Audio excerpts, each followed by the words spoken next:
my name is Abigail, and on this channel I talk about books and things that I'm passionate about. And for this video I wanted to read some of the Booktubers' worst of 2025. Obviously step one was to learn what the worst of the year for these Booktubers were, so I went ahead and did some research.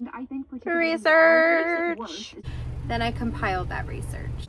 I started by writing down the books that were mentioned, as you can see the paper next to me, and I really quickly realized that the volume of videos that I am watching, I'm going to need to compile this data in a different way. So as I'm listening to another video, I am getting this data input into the Google Sheets so that I can bring you the best data, and by best I mean the most subparist that will do. And once we were all done compiling our research, I went ahead and exported that data into a Google Sheets. For the books, the things in column B are the Booktubers, and then we have D. This is the list of unique books that were mentioned. The number of videos watched, or individual people's videos watched, that's a mistitled thing. And then we have how many times did each book appear, and then the unique number of books is 344, and the number of videos watched 38. God, it felt like more. And let me tell you, I just kept searching worst books of 2025, worst books of 2025 over and over and over and over. And ultimately, they kept recommending me best books. Like, bitch, I'm trying to be negative. Don't hand me positivity right now. Okay, that's next time. All right, so here's what we've got. So mostly I wanted to focus on this section right here. So I'm pretty sure there's some errors in here, some spelling errors, because I was typing this hella quick, because I know that the irresistible urge to fall for your enemy appeared multiple times, not just once. But I digress. We will see as we go through. If there's a question, I will write it off to the side. I've got my little notebook and I've got my little pen. Let's get into this. So the retreat is mentioned twice. The let them theory is mentioned twice. The love haters is twice. I knew I was going to be reading Great Big Beautiful Life, because without fail, I mean, I was watching it come up multiple times. So Great Big Beautiful Life, Great BBL, as the kids call it, The Crash. I kind of figured I would be reading The Crash due to the fact that it had 4. So Great Big Beautiful Life has 9. The Crash has 4. So I'm writing anything over 2 at this point, because it's a lot of 1s and 2s. So we'll scroll down some more. Okay, Orbital is mentioned 3 times. Orbital. Okay. The Anxious Generation, The Night and the Moth is mentioned twice. Deepen is mentioned twice. The Devils is mentioned 3 times. God, please don't make me read that. The Devils is mentioned 3 times. Please don't let me read that. Okay, and then I do have, oh, We Love You, Bunny. Fuck, I haven't even read the first one. We Love You, Bunny. Okay, that's not good. Powerless is mentioned 3 times. I really thought it was mentioned more than that. We have a way to double check that. Silver Elite, I've already read, otherwise it would go on this list. And what else have we got? Say You'll Remember Me was mentioned twice. Quicksilver 3 times. Quicksilver 3 times. I swear that Powerless was mentioned more than that. The Unworthy 3 times.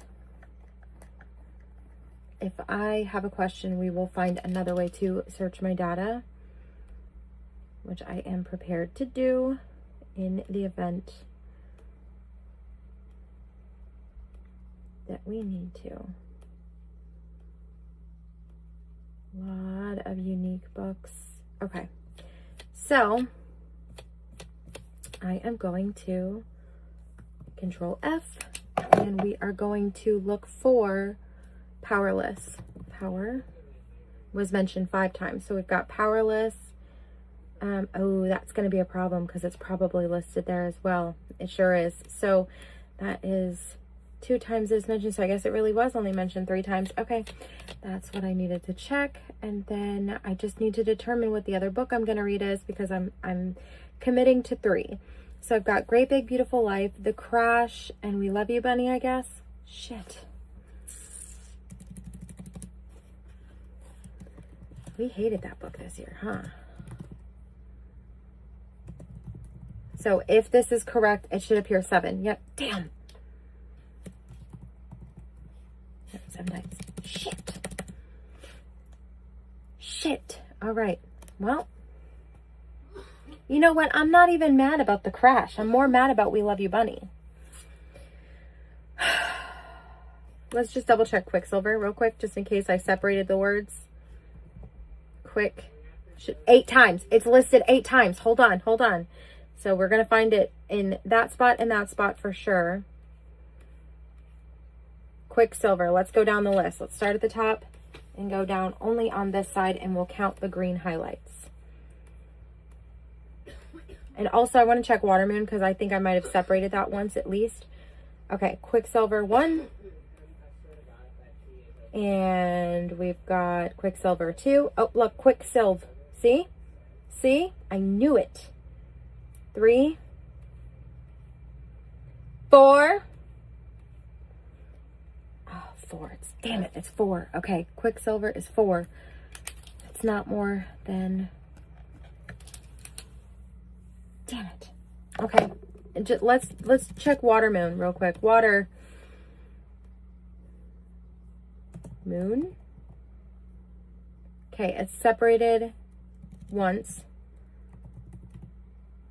And it's together once. Okay, damn. Quicksilver is 4 times. We Love You, Bunny is 5 times. And The Crash is 4 times. And Great Big Beautiful Life is 9. Fuck. Do I really have to read We Love You, Bunny? I haven't even read the first one. Can I veto that? Is that acceptable? I think I might give myself a veto. Editing me here to add just a couple things. I wanted to add that I feel like if you have ever considered doing bookish content, that you absolutely should, and you should definitely do a best and worst of the year, because I found a couple booktubers that I had never seen before on just by doing this experiment. And I found some people that I had watched in the past but hadn't really given much additional thought to for whatever reason.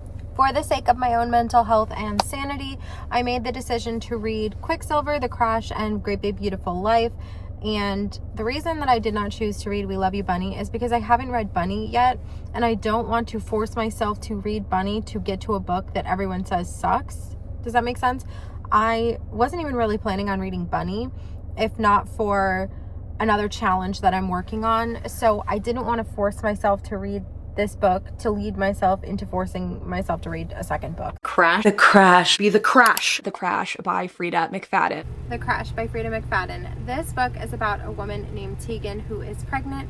She is heavily pregnant, and she goes on a road trip to visit her brother, and there is a snowstorm and there is a crash. And what happens after the crash? Essentially, she gets picked up by someone who could be friendly, might not be friendly, and she gets essentially trapped in their basement. And things go from there. I have started The Crash. I actually started it this morning at work. I was just sitting there and I was like, you know what? I have access to Kindle on my phone. So I picked it up and I began reading The Crash by Frida McFadden. And say what you will about Frida McFadden, I myself have. Maybe not on the internet, but I've thought it mentally. I've said it in my head. And I read The Housemaid, and while I didn't think it was a particularly good book, the pages, baby, they was turning. Okay, I'm flicking my little finger, just turning the pages. I'm on chapter 10, which I understand is not very far for a Frida McFadden book because their chapters are like 2.5 sentences, but I'm on chapter 10, and that's while I'm working. And I just spent this time doing, I was reading in my car on my break, and I'm having an okay time. We just got to the time where she has her crash, which we knew was going to happen because of the title of the book, so it's not a spoiler. So yeah, so far my thoughts are I'm having a good time, but that's because Frida McFadden has been referred to as like a popcorn thriller author. So I mean, we eating the popcorn, we turning the pages, it's happening, and I'm not having a bad time. I'm not having a good time, really. It's a time. Listen, it's been a long time since I read a thriller, so I fear that almost anything will impress me at this point, because the last time I read a thriller that I liked was 2024, maybe 2023. Unsure, uncertain. I'll get back to you, but I'm gonna go back into work. Not so bad so far, I'm not gonna lie. I am book, actually. Every time I have a couple minutes to just like scroll on my phone, I try to read a little bit of The Crash. And I think that the key to Frida McFadden for me personally is letting it happen. Like, don't question anything. Like, just let it be. Somebody had described this as a budget version of Misery, and I can see that. Though I've never read Misery, I do know the main plot points, and it's giving Timu Misery. So, I don't know, that's what I got so far. I will not be purchasing that book. Despite me showing you that paperback at Target, I did not purchase that book. I just wanted to be like, haha, I have it physically right here in front of me. According to my Kindle, I am 88% of the way through, and I have 36 minutes left to the book, so it's getting intense. And one thing that Frida McFadden does really, really well is that she makes her chapters really fucking short, so you feel like you're flying through it, and I kind of am. So why I think that this was most people's least favorite of the year is it's very reminiscent of another novel by a very famous author named Stephen King. It is mentioned actually a couple times in there that it is a budget sort of Misery by Stephen King in some of the videos that I watched to determine what the worst of the year was going to be. I have to say that while I agree, I also disagree because, I mean, listen, there is no world in which Frida McFadden, The Crash, is going to be on the same playing field as Stephen King's Misery, but I do see where they're coming from.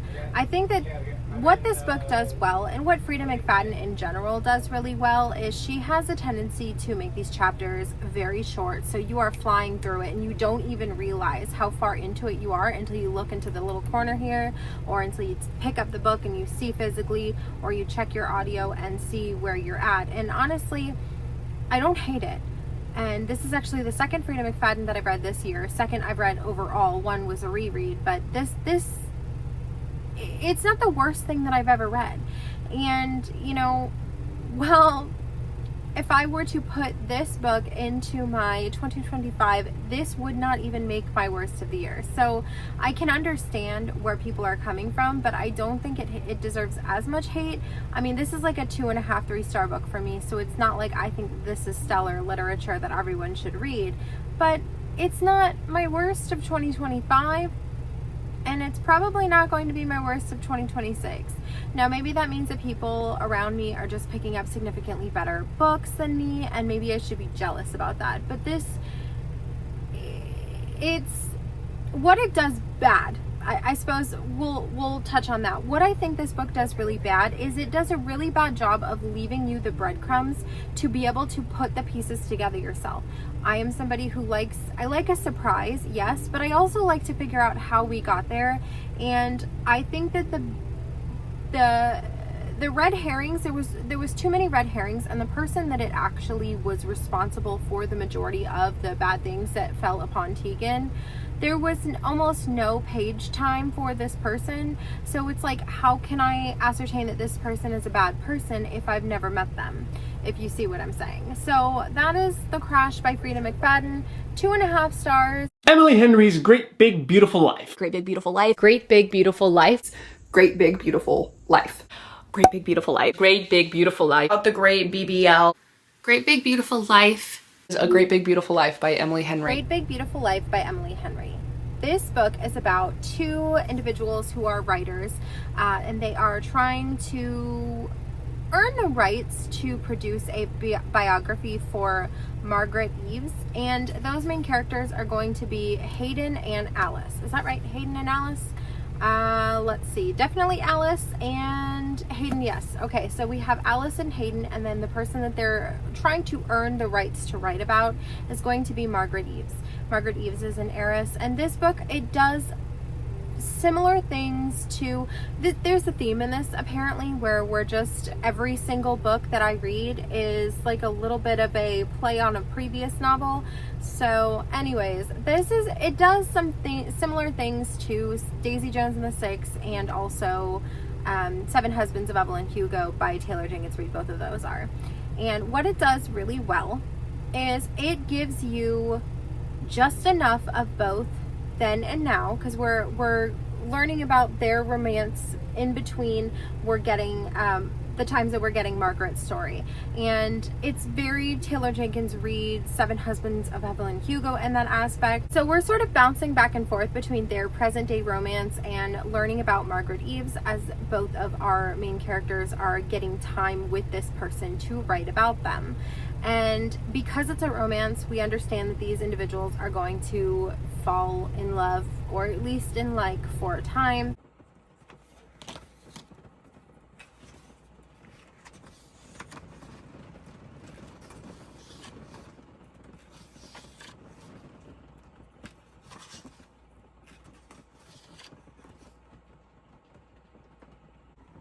I did not like the word sazzling. I did not like it. And then we proceed to follow it up with, for example, would not make it to a typed and edited sentence. And yet here it sits. So this is described as a romance. So I'm expecting that the two writers will get romantically involved with each other and not with Margaret. This is definitely very reminiscent of the Seven Husbands of Evelyn Hugo, in that we have people telling this story for the famous person. Also, I want to point out that the book that Hayden Anderson wrote, Your Friend Lynn, it sounds incredibly heartwarming, and I wish it existed so that I could read it. It's been 127 pages, and I have to be so honest, I am tired of hearing or seeing, really, the words, I just have to earn her trust. I need to earn her trust. I just have to earn her trust. If only I earn her trust. I'm tired of this statement. I have been reading this book all day. I have taken very few breaks. I did nap for a little bit. I did, in fact, fall asleep. But usually when I fall asleep or when I wake up, the last thing I'm doing is like watching something to fall asleep. I'm very much somebody who wants to listen to something, watch something to fall asleep, etc. But when I woke up, I put on a video and I promptly said, no, actually, I'd rather read. So I'm on page 192 of this book, and it's 416 pages. And I think I started it like around maybe like 10:30, 11 o'clock. It is almost 4 now. I did take a nap. I've done other things around my house, but I actually have an incredible amount of interest in this book. I like it. Listen, I am not necessarily a known Emily Henry hater, because I did enjoy a few of Emily Henry's past like YA books, I believe. But I got 100 pages into Beach Read, put it down 2 years ago, never picked it back up. So why all of a sudden, when Emily Henry is so beloved and everybody loves Beach Read and everybody loves People We Meet on Vacation, everybody loves this one, everyone loves that one, why am I picking this up, expecting to hate it and enjoying it? Of course, we do have over 200 pages to go, so I might decide I hate it in the last 200 pages. But for right now, I don't think I'm finishing this today, but I wouldn't be surprised if I got another 100 pages in tonight. So people can say what they want about this book, and they have. And one of the biggest complaints that I've seen and heard is that the celebrity, the woman whose story we're telling, her story is significantly more entertaining, more exciting. And while I'll agree that that's true, was The Seven Husbands of Evelyn Hugo by Taylor Jenkins Reid not the same way? Were we not more invested in Evelyn Hugo than our main player, whose name I have forgotten? I don't know, but here's what I do know. I got to page 294 of 400 and I believe 16. Yep. So I've got just about 125 pages to go, just under actually. And I feel pretty confident that this will get done by Tuesday at the latest, because check this out. I don't normally read on Mondays, but I think I'll be excited to come home and read this. So listen, I don't hate it. Like, listen, I don't hate it. I don't hate it. I don't know what to say. I don't hate it. I'm pleasantly pleased. I'm pleasantly surprised. I'm not mad at it. Good evening. It is Monday. I usually don't read on Mondays, and I'm going to be so for real with you. This was a rough one. I have been saying that a lot lately, that things are rough, because they very much are. We are still understaffed, but one new person started today, so that's good. But anyways, long story short, on Mondays I usually don't have time to read because I come home so dead. But I did not go to the gym this morning because my husband kept me up late last night, just, you know, doing husband things, mostly irritating me, going in and out of the house, trying to do laundry, just, you know, stuff. And then I ended up not going to bed until 12. Now when my 4 a.m. alarm went off, I snoozed that bitch. So I'm a little bit more well rested this Monday than normal Mondays. So I am diving back into this. I've been looking forward to reading this all day long, and I think that that's a positive thing. So I'm not set on this being the very worst book. Now, it is very true that I have not read a lot of Emily Henry, so maybe this is the worst Emily Henry and everybody hates this one and everyone likes the rest of them, and like maybe the rest of the world is evaluating this the same way I evaluated Taylor Jenkins Reid. Is it good because it's Taylor Jenkins Reid? Yes. But it's not Seven Husbands or Daisy Jones and the Six or Atmosphere. Now I like Atmosphere a lot. But anyways, my point is are we comparing this to the rest of the Emily Henrys, or are we saying that this is just a bad book in general? And that's kind of the question that I'm asking myself, because if everybody's favorite author is Emily Henry and they just don't like this one specific book by Emily Henry, does that mean that this book is the worst book of the year because of that? Or is this genuinely a bad book and I haven't gotten to the part where it's bad yet? We'll find out. I got about 20 pages in before I have to call it because I need to be in bed at a reasonable time tonight because I can't skip the gym tomorrow. But I genuinely feel like if I had started this on Sunday earlier in the day, this would have been completed on Sunday. It would not have carried over into Monday, and it damn sure wouldn't have carried over into Tuesday. But I've got just this much left, and I feel like it's like just under 100 pages. I feel like it's possible that I can read like maybe 20 on my break tomorrow, and then hopefully I can read like a little bit more when I get home. I really would love to finish this book because I'm having a really good time with it, and I'm disappointed because I feel like this would have been such a solid like one day type of book. But I digress. I'm going to bed for now because it is what time is it? It is 8:31. I was supposed to be in bed 1 minute ago. Technically I'm in bed. I was supposed to be asleep 1 minute ago. But I really wish I could stay up all night and read this book. And honestly, if I didn't need to go to the gym tomorrow, that's exactly what I'd be doing right now. So, if I wasn't a responsible adult who didn't have work tomorrow, that's exactly what I'd be doing right now. I really wish I would have started this earlier on Sunday. I kind of want to go back. Like, I vaguely recall what negative things people were saying about it, but I kind of want to go back and see them. But I don't want to until I'm finished with the book. Okay, bye. I have finished this book, and while I must say that it is not a top 10 that I've ever read, I don't really think I understand the hate. I think this is a reasonable for a 4-star. Like, it's like right on the cusp of a 3.5, 5-star. Let me know in the comments down below. Have you read this? Do you think that it's one of the...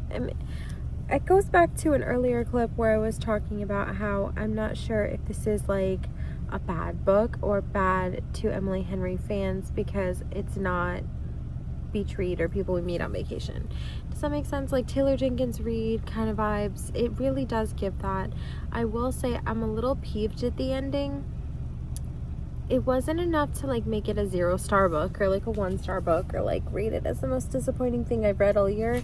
Granted, this is 2026, so it's not like I have very much to choose from yet about most disappointing for 2026, but this is not a bad book. Is it the best book I've ever read? No, but it's also not the worst, and I think that that should count for something. I think that I liked it. I think that I liked it enough to say 3.5 stars, maybe 4. I read this in 3 days, Sunday, Monday, and today is Tuesday. I read about 20 pages on Tuesday. I read about 100 pages today, meaning that I read the rest of it on Sunday. And like I mentioned in an earlier clip, I do feel like if I had read this, started it earlier on Sunday, I could have finished it in one day. I really, it definitely gave Seven Husbands vibes, and I'm not mad at it. Is it a Taylor Jenkins Reid knockoff? No. Is it comparable to Taylor Jenkins Reid's Seven Husbands? There's similarities. It's not a 0 star. But then again, I'm wondering if it's bad compared to the rest of Taylor Jenkins Reid, and this is the only one I've completed. So I'll have to learn a little bit more and discover if it's a me thing. Or before I go to bed, which I am just about to do, I wanted to mention that this won Goodreads Awards Best Romance of 2025, and while I understand that there's romance and romantic elements, I feel like this is not a romance. This is a fiction book. This is maybe even lit fic. I mean, I don't know how, like, where we want to draw the lines. There's romantic elements in this, but there's romance elements in a lot of novels that aren't necessarily labeled as romance. And I feel like Emily Henry's book, Great Big Beautiful Life, fell into the romance category because of her previous works being romance predominantly. Like Beach Read and People We Meet on Vacation. Those, from what I can gather, are romances. This is fiction. It could be lit fic. It's not historical. We don't spend very much time. We spend a lot of time in the past, but we're spending time in the past looking through someone else. So we're getting the story from our main character, Alice, who is getting her information from Margaret, and Margaret is telling us about the past, but this is not Atmosphere by Taylor Jenkins Reid past. This is not, Hungerstone by Kat Dunn past. This is, like, very much the same as Seven Husbands. Like, we're getting information from a person who's getting information from another person. So whatever Seven Husbands was labeled as, I feel like this should be in the same category. Now, I do understand that as we're teetering back and forth between present and past, where we're following two different storylines, I understand that one of them is very romance heavy, but this isn't a romance. There is a romance, but it is not a romance. We're focusing quite a bit on Margaret and less so on the characters on the front cover, if you can believe it. Hi, baby. He's so pretty. Let's talk about what I think this book did really well. I think this book gave us just enough of each story to keep us wanting to go back to the other portion, but I don't really think that either half of the story was ever really given enough page time. Now, this book is just over 400 pages, but just over 400 pages. I don't think that either portion of the story was given enough time. Our main characters, they fall in love over the course of a month, and granted, a month it's a sufficient amount of time. It's not like, a day or two or even 3. But when we're looking at it like that, it doesn't feel like a month. It genuinely doesn't feel like a month of time has gone by from the beginning of this book to the end. And when we're looking at Margaret Eve's story, now I understand that we are getting half from Alice's perspective, and then the other half is kind of sort of left out because of Hayden. So I understand that we're only reading from Alice's perspective, but I don't feel like anyone got a full story. with that being said, that's sort of a negative thrown in with a positive. I did enjoy my time reading this book. Now, granted, there will never, ever, ever be another Seven Husbands of Evelyn Hugo. I personally have had to come to terms with this because every time I pick up a Taylor Jenkins Reid book, I am expecting a 7.5 star, and I usually get about a 4, okay? And Seven Husbands of Evelyn Hugo is one of my favorite novels that I've ever read of all time. Yes, I am a basic white girl for that reason, but there is something to be said about a Taylor Jenkins Reid book in general. And when I'm looking at Taylor Jenkins Reid, the reason I'm talking about Taylor Jenkins Reid is because I feel like this is very similar to Seven Husbands of Evelyn Hugo, and I feel very much the same way that I think that Emily Henry fans feel. When you're looking at a Taylor Jenkins Reid book and you stack them, there are some books that are better than others. And I imagine that's very much the same for Emily Henry. And I feel like maybe it's possible that the people that love Emily Henry just didn't jive with this one because it wasn't their favorite of all time, in the same way that I feel about Taylor Jenkins Reid. I'm wondering if that's why this made it to people's worst of the year, because for me, while I loved Atmosphere, it wasn't a Seven Husbands of Evelyn Hugo. And I sort of had to sit with that thought for a few months prior to even doing my best of the year to determine that Atmosphere was one of the best books that I read all year.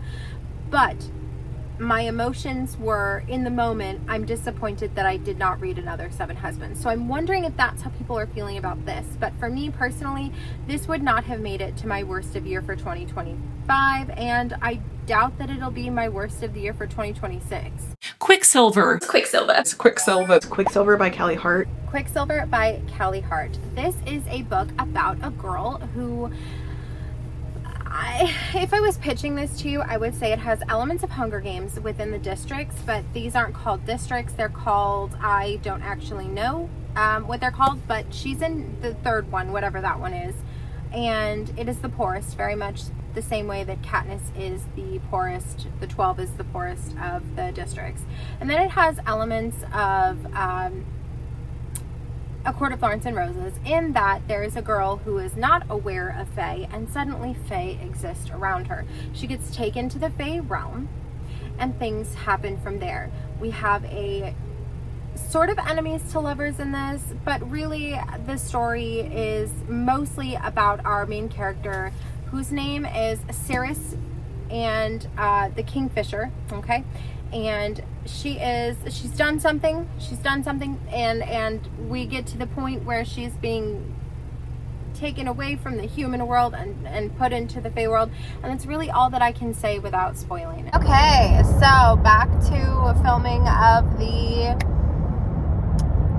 worst books of the year vlog. So here's my thoughts on what I've got so far. I started Quicksilver via audio at work yesterday, and so far it gives me very much like the beginning of it is very reminiscent of ACOTAR, and so I'm finding a little bit of a struggle. It feels very much like ACOTAR and ACOMAF. And I hate those. I hate that. I wish that I could remember to say all of the letters or all of the words of a court of, but every single time that I go to do it, I get them confused. But the red one and the green one, okay, them two. It feels very much like those two. Like, I feel like Kingfisher is a stand-in for Rhysand, and I feel like Feyre and whatever the main character's girl's name. And then I also feel like the Immortal Queen is very reminiscent of, the one from A Court of Mist and whatever.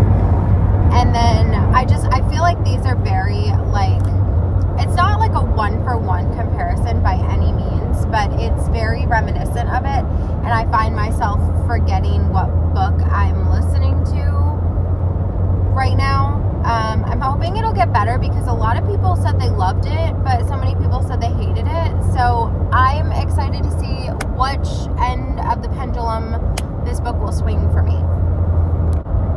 I wanted to add one thing. I'm getting really pissed off about the description of these people being female versus male. I understand that they're not human, and I understand that, like, that's very much how people in, like, animal documentary series, like, the male walks forward, the female crouches low. I understand that, but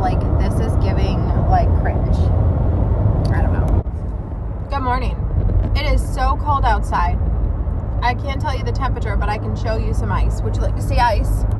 There's ice in Florida.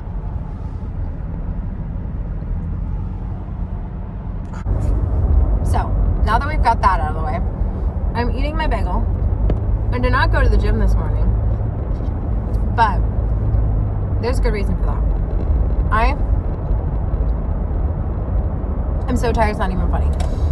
So I ended up not going to bed till almost midnight last night, and when my alarm went off at 4 a.m. to go to the gym, my body said, no thank you. So I listened.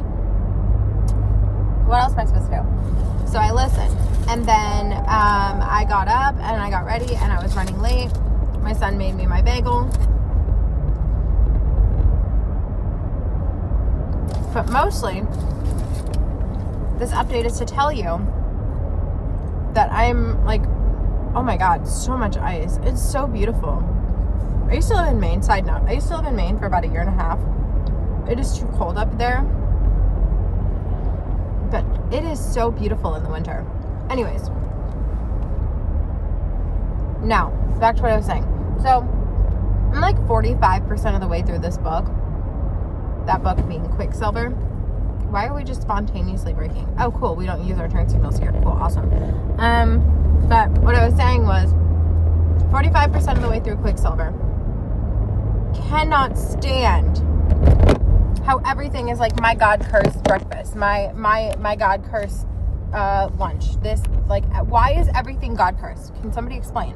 So I'm driving into work and I'm listening to Quicksilver, and I have to say something. I am obsessed with the lore in this. Like, the whole, like, there's tiny little bits and pieces and bobs that are, like, incredible to me that I can't really explain. But, like, the Fae lore, like, without spoiling it. But, like, if you know, you know. Like, the whole brother thing, if you know, you know. But I am actually, like, really obsessed with this. Like, the lore pieces, because, like, even, like, the fangs, everything that they're telling me about Fae is intriguing because I've not seen it done before. Not that I've read copious amounts of Fae books, but, like, earlier I had likened this to, like, a Court of Thorns and Roses, a Court of Mist and Fury type thing with,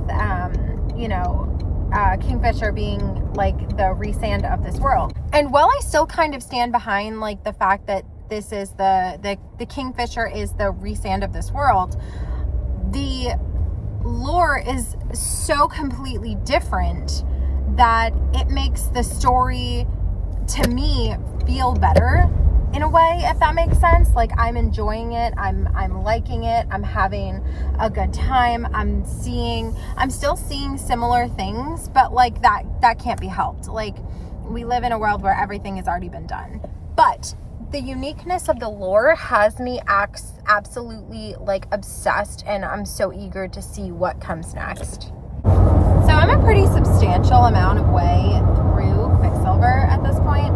I believe I've got just about 3.5 hours left of the audiobook, and I am really fucking loving it, okay? So one of the things I wanted to mention was, if you know, you know, and there's a moment where, like, we have a Twilight moment, like, say it out loud, which is my favorite fucking thing to find in a book, and I don't know why it tickles me pink, that, like, I'm sure that the author actually didn't mean for it to have that sort of ring, but, like, let's be honest, that moment was iconic. It will live forever in us Twilight girlies' heads. And even if you're no longer a Twilight girly like myself, or if you're like, I never liked Twilight but I did read the book like other people, listen, it doesn't matter if you're like me and you're like, yeah, I read it and it was great at the time, or if you hated it at the time, or if you still love it today, you know, say it out loud is just so iconic, okay? And I love a iconic moment in a unrelated book, and I've been finding them a lot lately, and I'm never disappointed. It just kind of makes me chuckle a little bit, like, I don't know. But anyways, there was also a moment that was really beautiful. Once again, if you know, you know, with, like, why he calls her the name he calls her, and I loved that. I really like this book.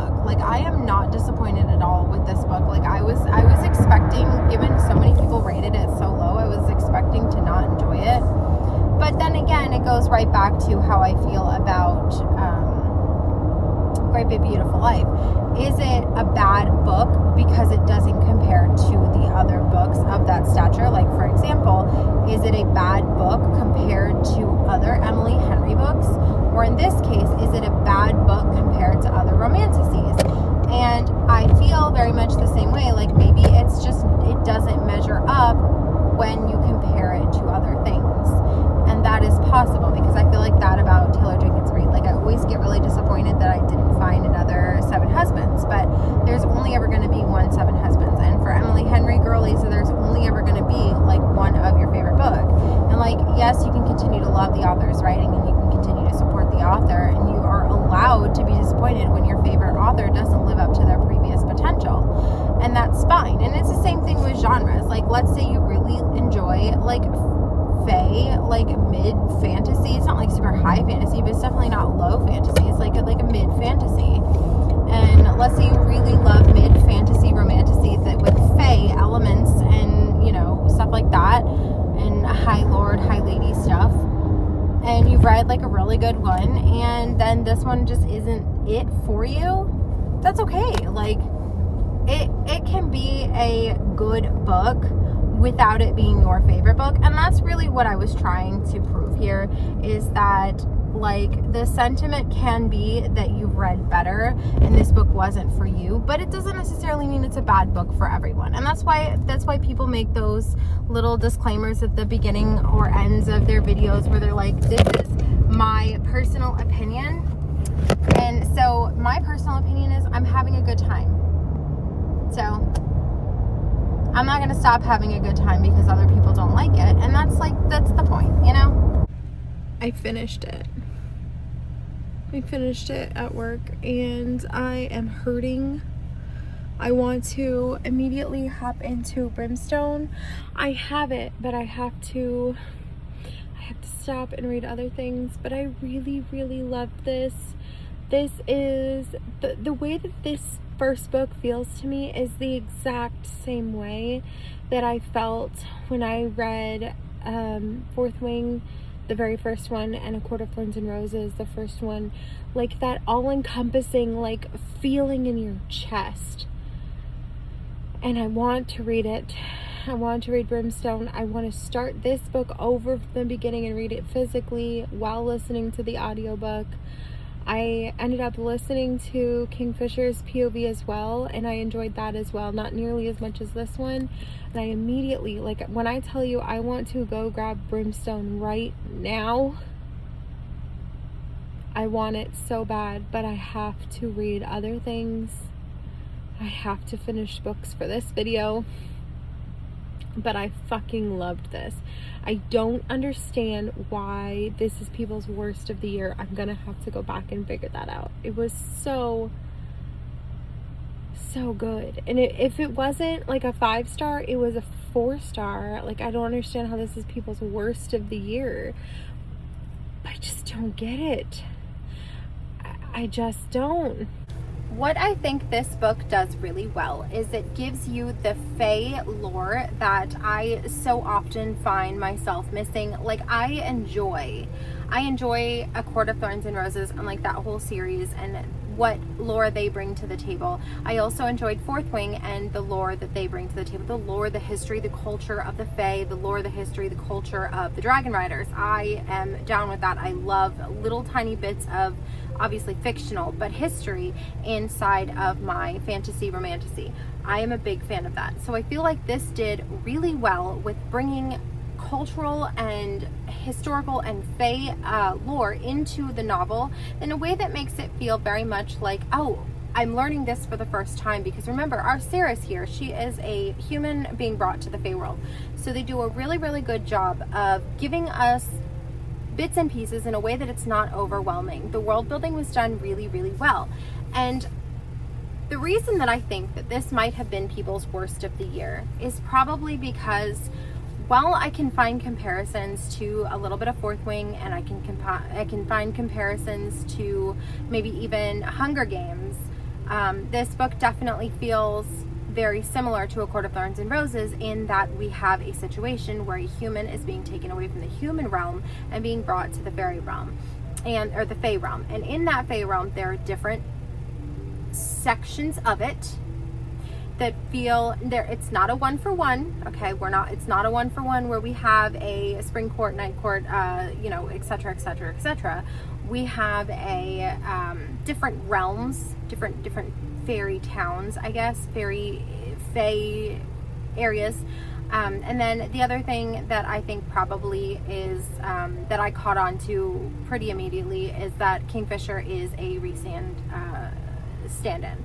I think that these two people on paper are going to give you similar vibes, but when you actually read the book, they are very different. And I'm wondering if, because everyone is a big fan of A Court of Thorns and Roses, that when they read this, which does feel very much similar, it's fae, it's human, it's, it's not, there's bits and pieces of this that could be considered direct stolen things, but I think that when you look at books like this specifically, a lot of the same elements are going to be present in these books because they are fae, they are romantasy.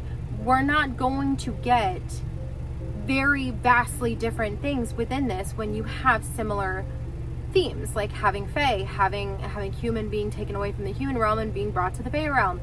You're going to get similar details. Do I think this is the worst of 2025 if I had read it last year? No. And I doubt that this is going to be my worst of 2026. So there you have it. I read the Booktubers Worst of the Year, and here are my thoughts. I don't think that I read anything that I would consider to be the worst of 2025 if I had read it last year.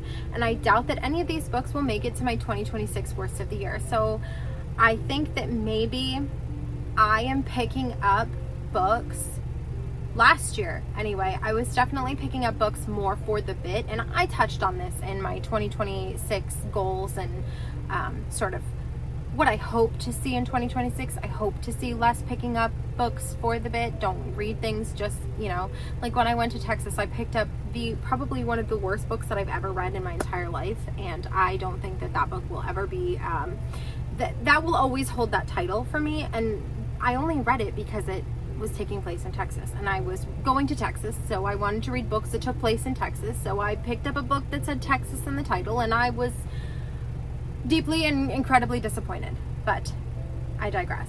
My thoughts really are that maybe everyone else is just picking up like fucking 5-star books, and I'm just picking up 2s and 3s willy-nilly, sometimes even a 1.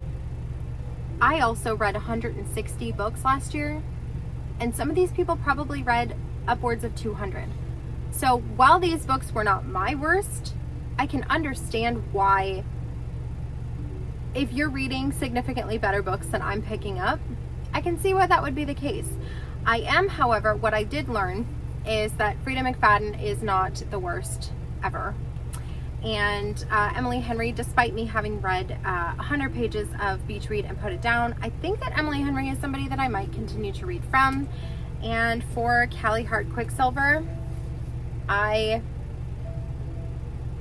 will be continuing. I will be picking up Brimstone. So, I mean, I had a pretty okay time. I'm sorry that y'all hated these books. Maybe I will hate your best of the year.